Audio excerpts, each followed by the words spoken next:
তরুণ ছাত্রছাত্রীদের মধ্যে আমার দেওয়া ভাষণটির মূল উদ্দেশ্য ছিল একাডেমিক ও শিক্ষামূলক, কিন্তু দুঃখজনক হলো কোনো সংবাদপত্র এবং ইলেকট্রনিক মিডিয়া আমার বক্তব্যকে খণ্ডিতভাবে পরস্পর থেকে বিচ্ছিন্ন করে এবং খণ্ডিত শব্দায়ন করে এমনভাবে উপস্থাপন করেছেন যে তাতে আমার পুরো বক্তব্যের সারমর্মকেই পাল্টে দেওয়া হয়েছে।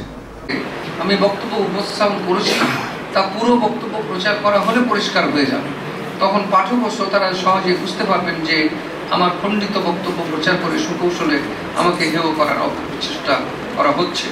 কোনো কিছু সুস্পষ্টভাবে না জেনে অথবা পূর্বাপর বিচার বিশ্লেষণ না করেই মানুষকে বিভ্রান্ত করে তাদের দৃষ্টি আকর্ষণ করাটাই যেন মূল লক্ষ্য। এক্ষেত্রেও তেমনটি ঘটেছে। সাংবাদিক বন্ধুগণ, আপনাদের কাছে আমার বিনীত অনুরোধ, খণ্ডিতভাবে নয় বস্তুনিষ্ঠভাবে আমার সামগ্রিক বক্তব্যের সারমর্ম শুনে ও বুঝে আপনারা দেশবাসীর কাছে তুলে ধরবেন। আমি নিঃসন্দেহ আপনাদের সহযোগিতায় আমার বক্তব্যকে কেন্দ্র করে বিভ্রান্তি সৃষ্টির অপচেষ্টা ব্যর্থ হবে। নির্বাচন ঠেকাতে না পেরে যে দল জোটের নেতাকর্মীরা জনরোষের ভয়ে গর্তে ঢুকে পড়েছিলেন, তারাই এখন তাদের অপকর্ম ও ব্যর্থতাকে আড়াল করার জন্য আমার বক্তব্যের বিকৃত ব্যাখ্যা দিয়ে যে মিথ্যার ডুগডুগি বাজাচ্ছেন অতীতের মতো, তাও ব্যর্থ হতে বাধ্য।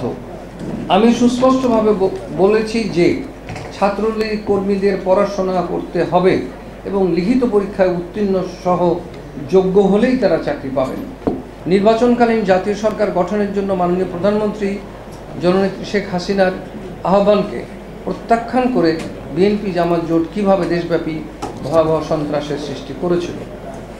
নির্বাচনকে বানচাল করার নামে ভোট কেন্দ্র পুড়িয়ে দেওয়া, ভোট কেন্দ্র থেকে ব্যালট বাক্স ছিনতাই করে দেওয়া, পেট্রোল বোমা নিক্ষেপ করে যানবাহনে অগ্নিসংযোগ, ভোট গ্রহণ কাজে নিয়োজিত সরকারি কর্মচারী ও আইনশৃঙ্খলা বাহিনীর সদস্যদের উপর আক্রমণ, মানুষকে পুড়িয়ে হত্যাসহ এমন কোনো অপকর্ম নাই যা তারা সে সময় সংগঠিত করেন নাই।